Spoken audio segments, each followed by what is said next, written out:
que par sa résurrection, il a vaincu la mort et le péché.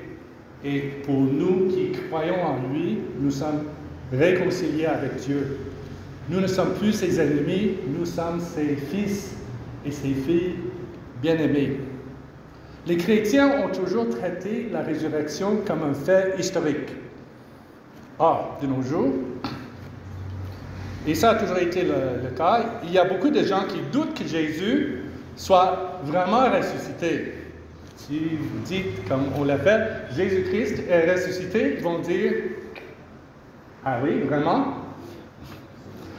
Donc même les gens qui se disent chrétiens le font.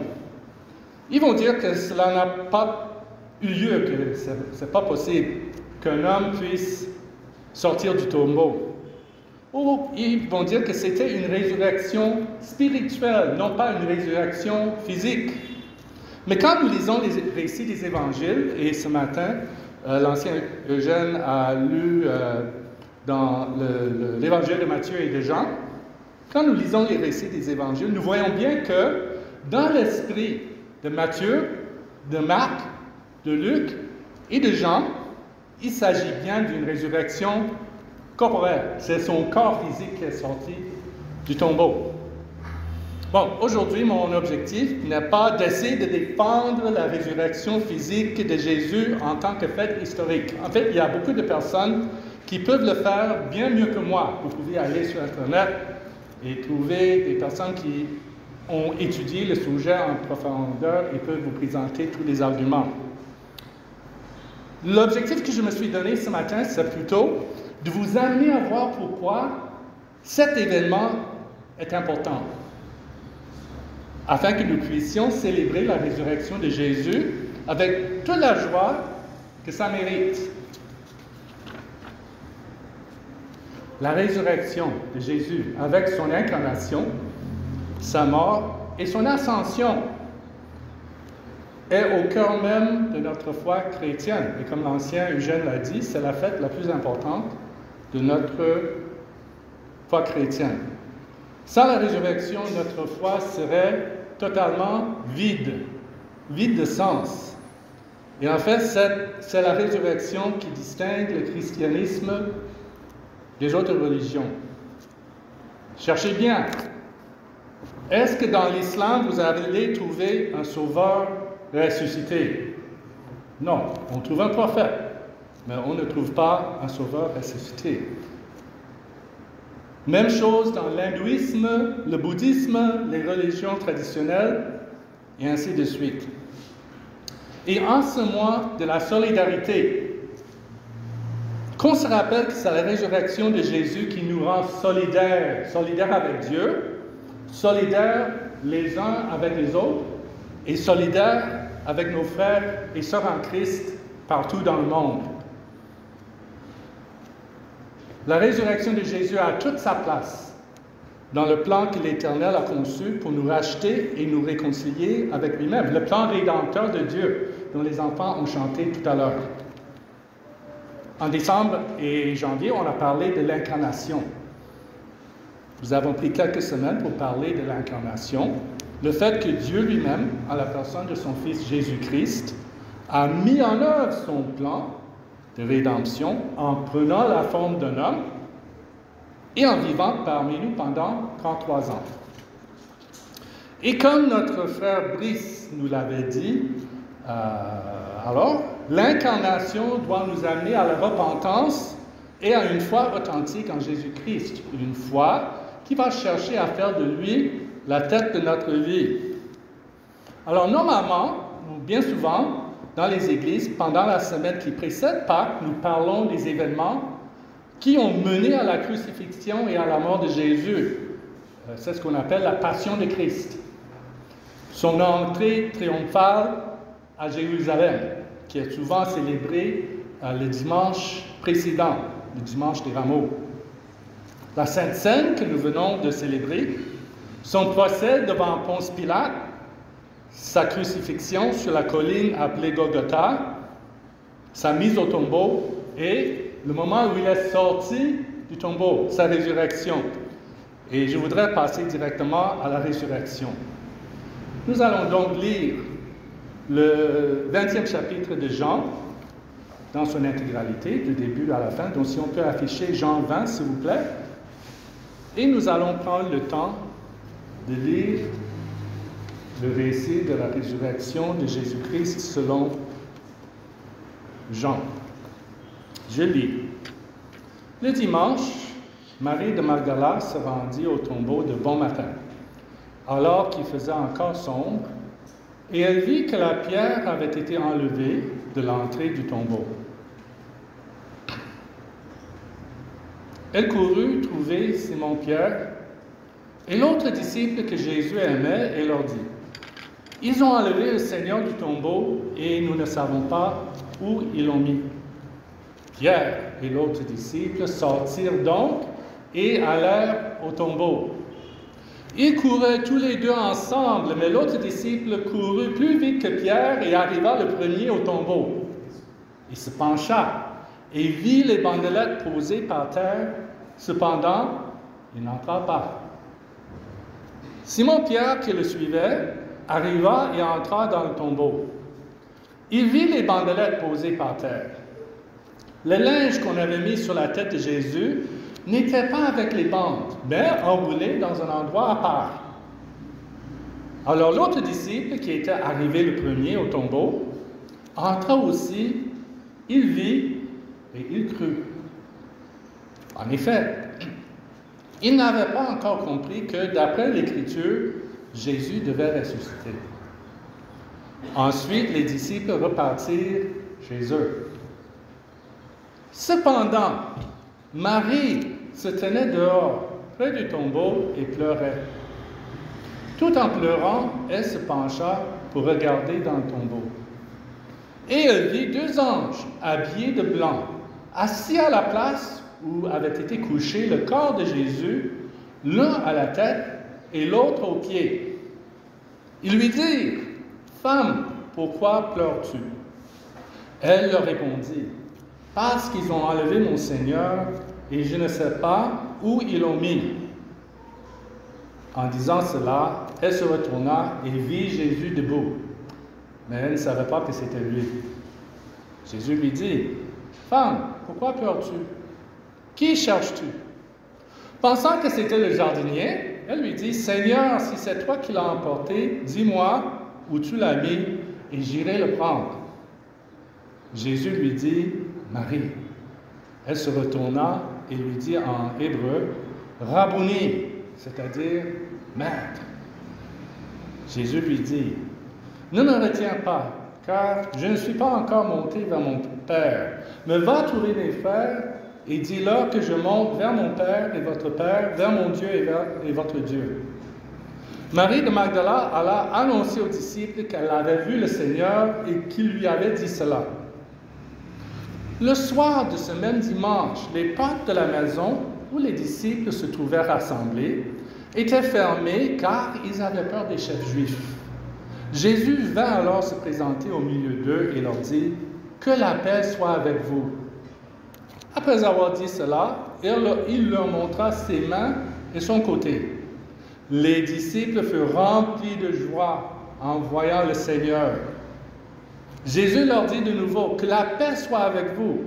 Tout comme le Père m'a envoyé, moi aussi je vous envoie. » Après ces paroles, il souffla sur eux et leur dit, « Recevez le Saint-Esprit. Ceux à qui vous pardonnerez les péchés, ils leur seront pardonnés. Ceux à qui vous les retiendrez, ils leur seront retenus. » Thomas, appelé Didyme, l'un des 12, n'était pas avec eux lorsque Jésus vint. Les autres disciples lui dirent donc, « Nous avons vu le Seigneur. » Mais il leur dit, « Si je ne vois pas dans ses mains la marque des clous, et si je n'y mets pas mon doigt, et si je ne mets pas ma main dans son côté, je ne croirai pas. » 8 jours après, les disciples de Jésus étaient de nouveau dans la maison, et Thomas se trouvait avec eux. Jésus vint alors que les portes étaient fermées, se tint au milieu d'eux et dit, « Que la paix soit avec vous. » Puis il dit à Thomas, « Avance ton doigt ici et regarde mes mains. Avance aussi ta main et mets-la dans mon côté. ne sois pas incrédule, mais crois. Thomas lui répondit, mon Seigneur et mon Dieu. Jésus lui dit, parce que tu m'as vu, tu as cru.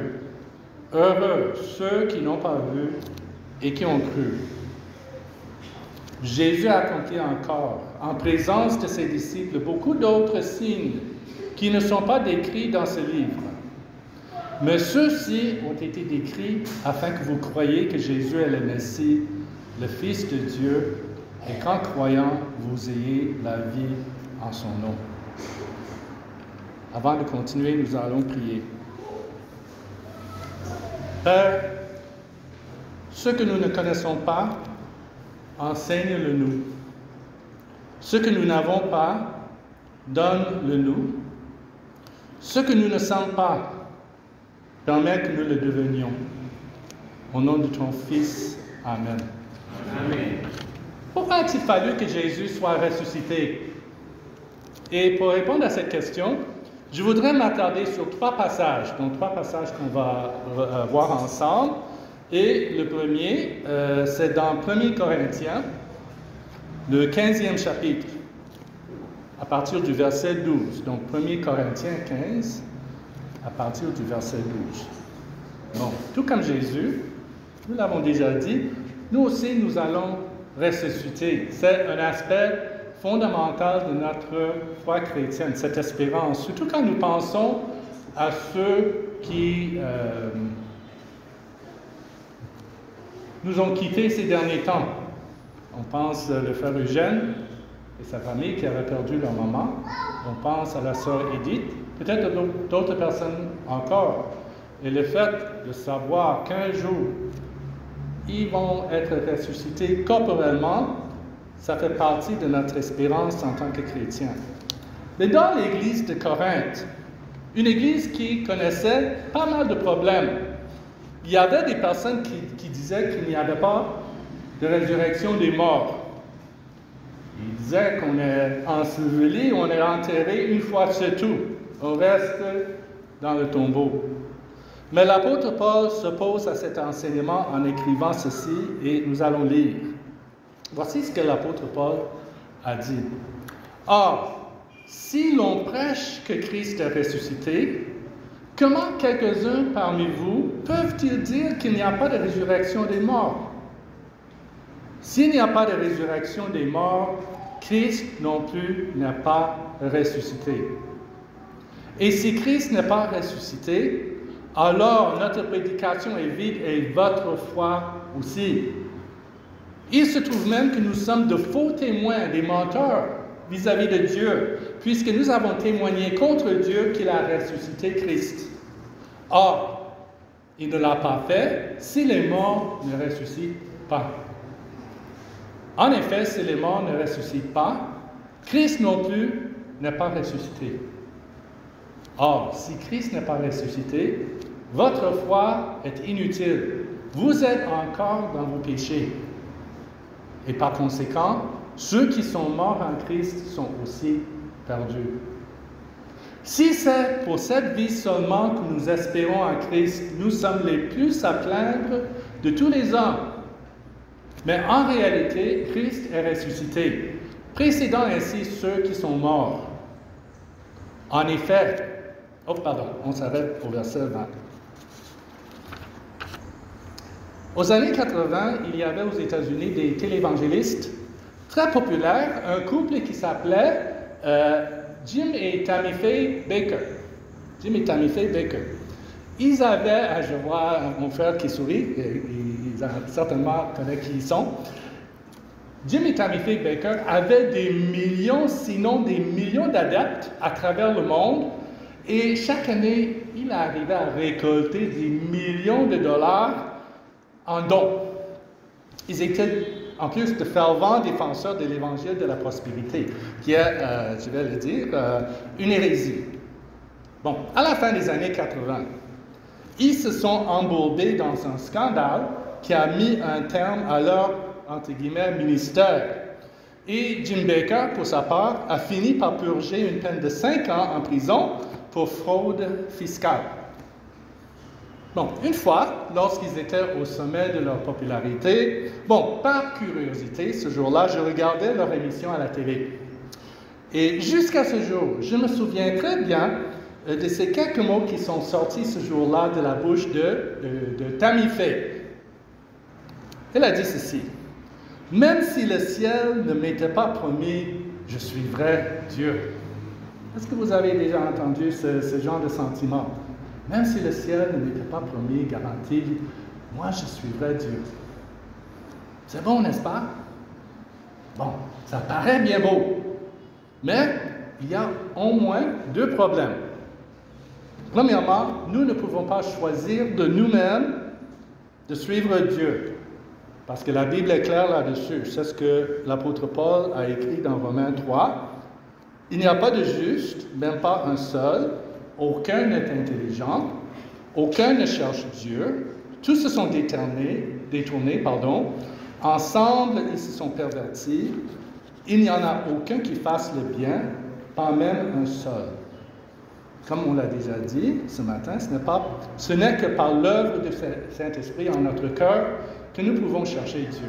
Si vous cherchez Dieu, c'est parce que Dieu agit en vous. Bon, deuxièmement, que dit l'apôtre Paul? C'est ce que nous avons vu dans notre texte. Donc, si on peut revenir au verset 13, s'il vous plaît. Il a dit: « S'il n'y a pas de résurrection des morts, Christ non plus n'est pas ressuscité. Et si Christ n'est pas ressuscité, alors notre prédication est vide et votre foi aussi. »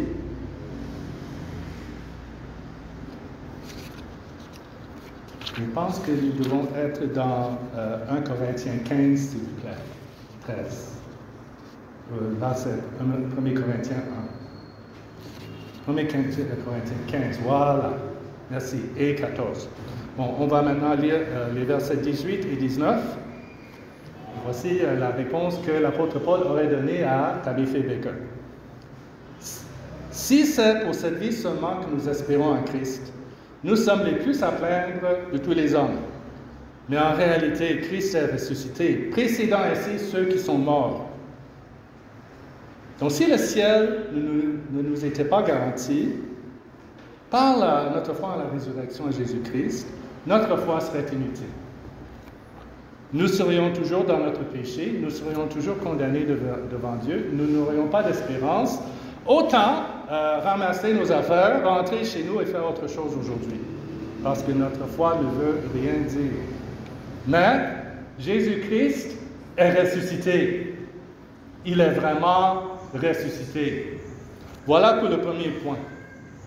Le deuxième texte qu'on va regarder, c'est Romains 8, à partir du verset 31 jusqu'au verset 34. Romains 8, 31 et à 34. C'est toujours l'apôtre Paul est écrit, mais cette fois-ci, c'est à l'église qui avait été implantée dans la ville de Rome.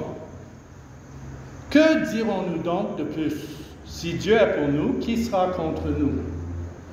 Lui qui n'a pas épargné son propre Fils, mais l'a donné pour nous tous, comment ne nous accorderait-il pas aussi tout avec lui?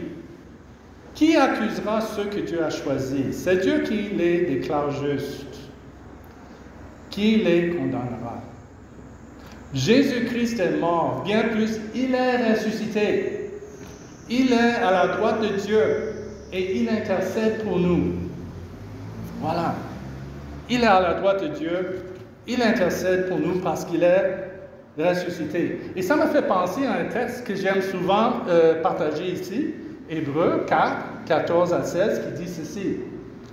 Écoutez, ainsi, puisque nous avons un souverain grand prêtre qui a traversé le ciel, Jésus, le Fils de Dieu, restons fermement attachés à la foi que nous professons. En effet, nous n'avons pas un grand prêtre incapable de compatir à nos faiblesses. Au contraire, il a été tenté en tout point comme nous, mais sans commettre de péché. Approchons-nous donc avec assurance du trône de la grâce, afin d'obtenir compassion et de trouver grâce pour être secourus au moment opportun. Nous avons une grande assurance quand nous prions parce que Jésus est ressuscité. Ce n'est pas nous seuls qui prions, mais Jésus intercède pour nous. Il connaît nos défis, il connaît vos défis, il connaît vos faiblesses, il connaît vos difficultés, vos découragements, il connaît vos joies, nos joies, parce que lui-même a connu les mêmes choses que nous sans commettre de péché. Et si Jésus n'était pas ressuscité, nous n'aurions personne qui plaide pour nous, qui intercède pour nous devant le trône de Dieu. Nous n'aurions personne qui a porté notre péché et qui nous rende justes devant Dieu. Nous serions toujours sans espoir. Et comme je l'ai dit tout à l'heure, nous ferions mieux de ramasser nos affaires, rentrer chez nous et faire autre chose. Mais Jésus-Christ est vraiment ressuscité. Et le troisième texte que nous allons regarder, c'est dans 1 Pierre, le premier chapitre. Donc cette fois-ci, c'est l'apôtre Pierre qui écrit. 1 Pierre, premier chapitre, à partir du verset 3 jusqu'au verset 5. Béni soit... Non, premier chapitre, s'il vous plaît. 1 Pierre 1, 3. Merci. Béni soit Dieu, le Père de notre Seigneur Jésus-Christ. Conformément à sa grande bonté, il nous a fait naître de nouveau à travers la résurrection de Jésus-Christ pour une espérance vivante, pour un héritage qui ne peut ni se détruire, ni se souiller, ni perdre son éclat. Il vous est réservé dans le ciel, à vous qui êtes gardés par la puissance de Dieu, au moyen de la foi, pour le salut, prêt à être révélé dans les derniers temps. La résurrection de Jésus, le fait que Jésus soit sorti du tombeau, ça permet que nous-mêmes nous soyons nés de nouveau, que nous soyons transformés par la nouvelle naissance. Vous savez, un bébé ne choisit pas d'être conçu et de naître. De la même manière, nous-mêmes, nous ne pouvons pas choisir de naître de nouveau. C'est Dieu, dans sa bonté, qui nous donne la nouvelle naissance. Et grâce à cette nouvelle naissance, nous avons cet héritage que Pierre qualifie de parfait, d'indestructible, qui ne peut pas se souiller, ça ne va pas perdre son éclat. Et cet héritage est réservé pour nous dans le ciel. En quelle forme est-ce que ça va prendre? Je ne sais pas. Bon, peut-être que quelqu'un, si vous avez fait des études là-dessus, peut-être que vous pourriez partager ça avec nous, mais nous savons que Dieu nous réserve un très bel héritage au ciel. Et ce qui m'encourage énormément, c'est le fait de savoir que je suis gardé par la puissance de Dieu, au moyen de la foi que Dieu me donne. Parce que je sais que je tombe souvent, je suis imparfait, je suis encore faible, mais je sais que quand je viens devant le trône de la grâce, il y a mon souverain grand prêtre qui connaît tout ça, qui intercède pour moi, et c'est sa justice. Dieu a validé le sacrifice de Christ par sa résurrection. Et c'est la justice de Christ que Dieu voit quand il me voit. Il ne voit pas ma propre justice, qui ne va jamais m'aider, qui ne va jamais me justifier. C'est seulement Christ. Et Dieu voit Christ. Ça me donne une grande assurance et le fait de savoir qui me garde. Donc, voilà 3 raisons pour lesquelles Jésus a dû ressusciter des morts. Premièrement, s'il n'était pas ressuscité, notre foi serait inutile. Et nous serions toujours dans notre péché, sans espoir.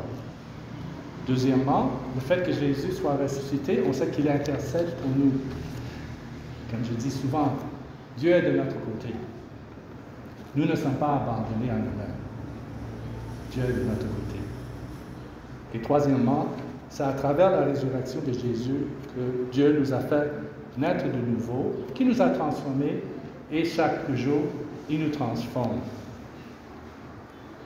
Bon, pour conclure, je voudrais lire un dernier texte. C'est dans Hébreux 10. Hébreux 10, du verset 23 au verset 25. Voilà. Et le sous-titre, le titre qui est donné, c'est Persévérer dans l'espérance, dans la version seconde 21. Bon, ici, l'auteur de la lettre aux Hébreux écrit ceci: Retenons fermement l'espérance que nous proclamons, car celui qui a fait la promesse est fidèle. Veillant les uns sur les autres pour nous inciter à l'amour et à de belles œuvres, la solidarité, si je peux dire. N'abandonnons pas notre assemblée, comme certains en ont l'habitude, mais encourageons-nous mutuellement.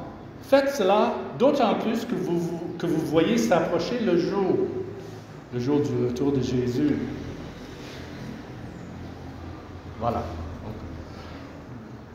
Donc, par la résurrection de Jésus-Christ que nous célébrons aujourd'hui, nous avons une ferme espérance pour notre vie ici-bas, notre vie, le train-train de la vie quotidienne, n'est-ce pas? Mais aussi pour ce qui nous attend à l'avenir. Et maintenant, qu'est-ce que ça veut dire? Parce qu'il faut toujours trouver une application. Comment est-ce que ma vie va changer? Bon, voici quelques suggestions. Ce sont des choses auxquelles moi j'essaie d'intégrer dans ma vie quand je pense à ma marche avec le Seigneur. Tout d'abord, comme je l'ai dit au début du message, Dieu veut que nous marchions d'une manière digne de lui et que nous lui plaisions entièrement. C'est ce qu'il veut. Et il va nous en rendre capables. Donc, concrètement, dans le train-train de la vie quotidienne, qu'est-ce que ça veut dire? Je voudrais vous proposer 3 choses. La première chose, c'est avoir une vie riche en bonnes œuvres. Les bonnes œuvres pour lesquelles Dieu nous a créés en Jésus-Christ pour que nous les accomplissions. Ça se trouve dans Éphésiens 2. Bon, ça veut dire chercher à grandir dans la foi. Ça peut prendre plusieurs formes: l'évangélisation, l'étude de la Bible, la prière, participer à la vie de l'Église. On ne peut pas grandir seul. Deuxième chose, c'est être fidèle dans les différents rôles que Dieu nous a donnés dans notre vie. Quel que soit votre travail, votre activité, ou même les différents rôles que vous jouez. En famille, donc en tant que père, en tant que mère, en tant qu'enfant, en tant qu'oncle, tante, ami, dans nos communautés, dans votre village, au quartier, dans votre lieu de service. Bon, lieu de service, on pense souvent aux lieux formels, mais il y a aussi tout le secteur informel, n'est-ce pas? Donc, si vous êtes Bayan Salam, si vous êtes chauffeur de taxi, vous êtes Ben Skinner, vous êtes vendeur à la sauvette, peut-être que le travail que vous faites, c'est un travail que plusieurs vont considérer comme étant un saut métier. Peut-être serveur, serveuse, ça ne paye pas beaucoup. Mais est-ce que vous le faites de manière qui honore Dieu? Est-ce que vous le voyez pour le moment comme la bonne œuvre que Dieu vous a confiée aujourd'hui pour l'honorer et pour bénir les autres? Donc voilà une chose. Deuxième chose, c'est renoncer au péché. Dans Galates 5, 19 à 21, Paul décrit les œuvres de la nature humaine que nous devons éviter. L'adultère, l'immoralité sexuelle, l'impureté, la débauche, l'idolâtrie, la magie, les haines, les querelles, les jalousies, les colères, les rivalités, les divisions, les sectes, l'envie, les meurtres, l'ivrognerie, les excès de table et les choses semblables. Je vous préviens, comme je l'ai déjà fait, ceux qui ont un tel comportement n'hériteront pas du royaume de Dieu. Donc, si vous pratiquer ces choses-là, ce sera impossible pour vous de vivre d'une manière, marcher d'une manière qui est digne de Dieu et qui lui plaît. Mais la suite est très intéressante. C'est la troisième chose et la dernière. Demeurez en Christ et laissez Christ demeurer en vous. C'est ça ma prière, très souvent c'est ma prière. Jésus, permets que je puisse demeurer en toi et s'il te plaît, demeure en moi. Je ne peux pas le faire seul.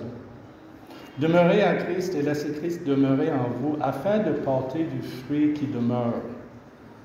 Le fruit de l'Esprit, selon Galates 5, 22. L'amour, la joie, la patience, la bonté, la bienveillance, la foi, la douceur, la maîtrise de soi. Contre de telles attitudes, il n'y a pas de loi. Et cherchez aussi à porter du fruit pour ceux qui vous entourent, afin de les bénir. Et cherchez à porter du fruit aussi dans le travail de vos mains, quelle que soit votre activité, que ça paye bien, que ça ne paye pas bien. Cherchez à porter du fruit, à bénir les autres. Tout cela afin que Jésus-Christ ressuscité soit glorifié. Nous allons prier.